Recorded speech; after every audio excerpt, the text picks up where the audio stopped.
اور نہ معلوم کتنی مرتبہ کہا احب اللہ من احب حسینن، جو حسین سے محبت کرے اللہ اسے محبت کرے۔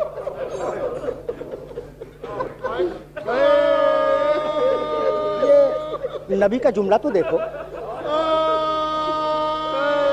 احب اللہ من احب حسینن، اللہ اس سے محبت کرے، یہ دعائیہ جملہ ہے، جو میرے حسین سے محبت کرے۔ یہ آج کی مجلس شام غریبہ اسی منشاء محمد کی پیروی میں، اسی خواہش کا اتباع ہے۔ ہم حسین ابن علی کے ساتھ اظہار محبت کے لیے جمع ہوئے۔ یہ کون حسین ابن علی ہے؟ یہ کون تھا حسین ابن علی؟ راکب دوش رسول۔ یہ کون حسین ابن علی؟ الحسن والحسین سیدہ شباب اہل الجنہ۔ یہ کون حسین ابن علی؟ رسول کی بیٹی کا بیٹا۔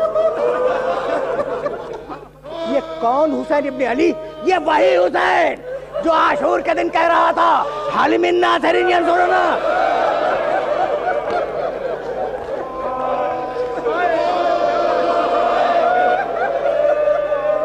حل من مغیث یغیثنا، حل من کعب یذب عن حرم رسول اللہ۔ واقعات کو سمیٹ ایک مرتبہ ہے، اور آنے کے بعد آواز دی کہ فضا میرا پرانا کپڑا لے، لیکن میری بہن زینب کو خبر نہیں۔ جب لا رہی تھی نا فضا تو شہزادی نے دیکھ لیا تھا اور کہا تھا فضا تیرے دامن میں کیا ہے؟ فضا خاموش کھڑی تھی۔ جب بہت اصرار کیا شہزادی نے تو فضا نے کہا بیوی میں کیا بتلاؤں، آپ کے بھائی نے پرانا کپڑا مانگا ہے۔ بس یہ سننا تھا کہ شہزادی رونے لگی، کہا کپڑا نہیں مانگا کفن مانگا ہے۔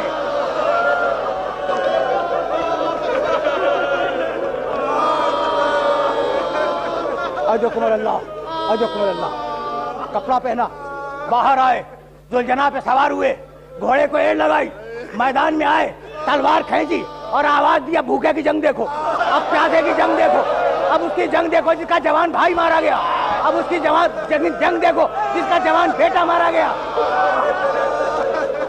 میمنے کو مسرے پر ڈھکیل دیا، مسرے کو کلپ پر ڈھکیل دیا۔ یہ کہتے جاتے ہیں اور حملہ کرتے جاتے ہیں، فوجوں کو بھگاتے ہوئے فرات کے کنارے پہنچے، رکابوں پہ زور دے کے کھڑے ہوئے، بھیا عباس بوڑھے بھائی کی جنگ دے گی۔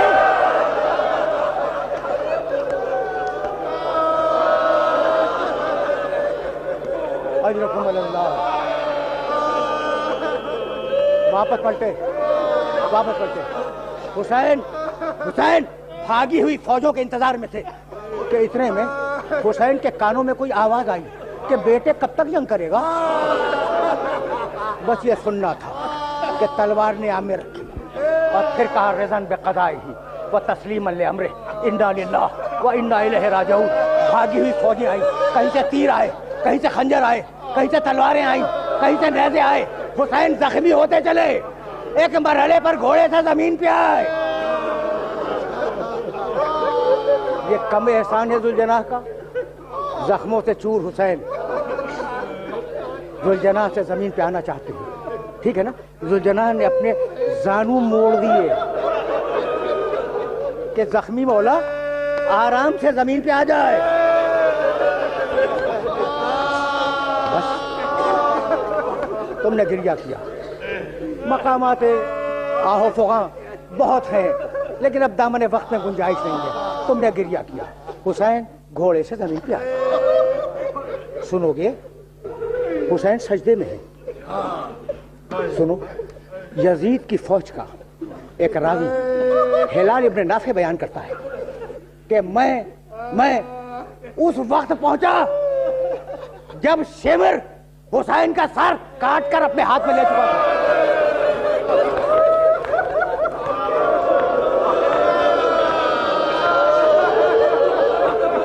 میں نے دیکھا کہ شمر گھبرایا ہوا ہے۔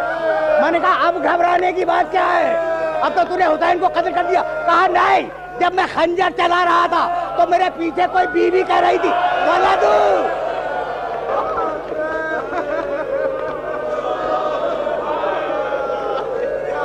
ولدی، میرے بیٹے میرے بیٹے میرے بیٹے حسین شہید ہو گئے۔ فرات کا پانی اچھلا، زمین کو زلزلہ آیا، سیاہ آندھی آئی، ایک مرتبہ بیمار بھتیجے کو شہزادی زینب نے جگایا۔ حجاج دیکھو باہر شور کیسا ہے، کب بھی اماں خیمے کا پردہ الٹ دے، بس یہ جملہ سنو اور میں آگے بڑھ جاؤں۔ شہزادی زینب نے خیمے کا پردہ الٹا، ایک مرتبہ بیمار بیٹے کی نگاہ پڑی، اٹھ کے کھڑا ہو گیا، السلام علیکم یا ابا عبداللہ۔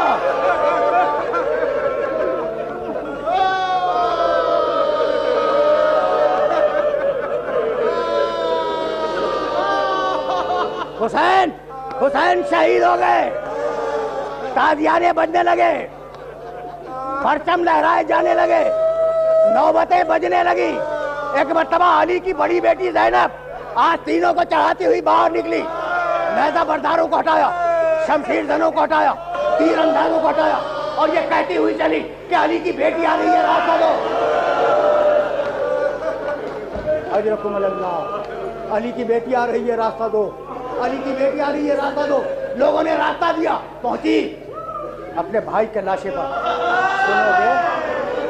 سنو گے بی بی نے ایک ہی جملہ وہاں کہا ہے، دنیا کے سارے مرثیے، دنیا کے سارے نوحے، دنیا کی ساری مراثی کی تاریخ فدا ہو جائے اس جملے پر۔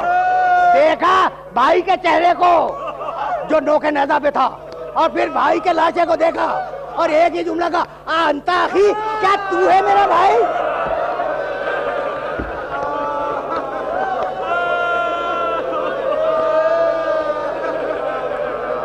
کربلا کے ون میں شام ہو گئی، کربلا کے ون میں شام ہو گئی، بیویاں جلے ہوئے خیموں میں تشریف فرما ہیں۔ سید سجاد ایک گوشے میں سجدہ شکر میں ہے، لا الہ الا اللہ حقا حقا، لا الہ الا اللہ ایمانا و تصدیقا۔ پوری رات سید سجاد نے سجدہ شکر میں گزاری۔ اب یہاں ارباب ذکر بیان کرتے ہیں کہ بیویاں اس اداس چاندنی میں، ٹمٹماتے ہوئے تاروں کی روشنی میں، جلے ہوئے خیموں کے درمیان بیٹھی تھی۔ سنو گے جملہ؟ یہی تو آخری جملہ ہے نا۔ ایک مرتبہ کوئی بی بی اٹھ کے کھڑی ہو گئی، شہزادی زینب نے پوچھا، رباب پہچان گئے؟ بات کیا ہے رباب، بات کیا؟ ہاتھ جوڑ لیے، کہا شہزادی میرا بچہ کدھر ہے؟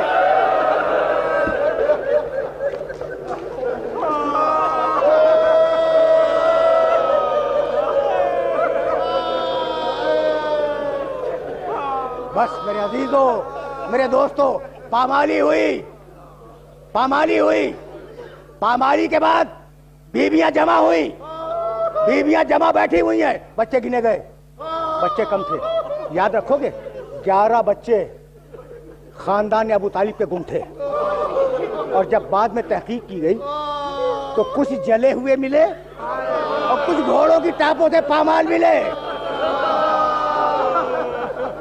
تلاش شروع ہوئی، چھوٹی بہن نے پوچھا بڑی بہن سے کہ بی بی سکینہ آپ کی طرف ہے؟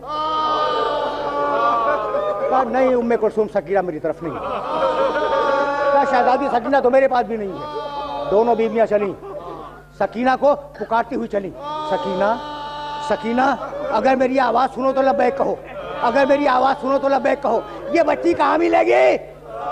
تماچے کھا چکی، کرتے کا دامن جل چکا، گوشوارے نوچے جا چکے، بچی نیند آ رہی تھی، باپ کو پکارتی ہوئی مقتل کی طرف گئی، آئینہ ابھی، آئینہ ابھی، میرا بابا کہاں ہے، میرا بابا کہاں ہے؟ تم نے گریہ کیا، تم نے گریہ کیا، مجلس رک رہی ہے، مجلس رک رہی ہے۔ دیکھو بچی مقتل میں پکار رہی تھی، دو جملے، میرا بابا کہاں ہے، میرا بابا کہاں ہے؟ بے سر کے لاشیں تھے نا، بچی پہچانتی کیسے کہ اس کے بابا کا لاشا کون سا ہے؟ یہی سوال ہے۔ جب شہزادی پہنچی تو کہا سکینہ تم نے اپنے باپ کو پہچانا کیسے؟ کہا پھوپھی اماں میں مقتل میں